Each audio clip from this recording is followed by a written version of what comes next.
It's the legend of the Thunderbird, and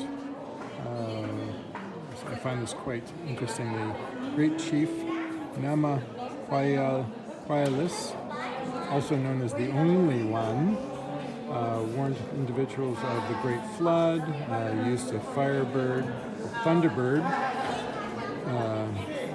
to take a look around, see if there was anyone who survived, and got them together, let them know where to come, and kind of had a big get-together of people. And so came the great tribes that survived the flood. And this is a costume put together by an artist somewhere in, what is it, in the 1950s.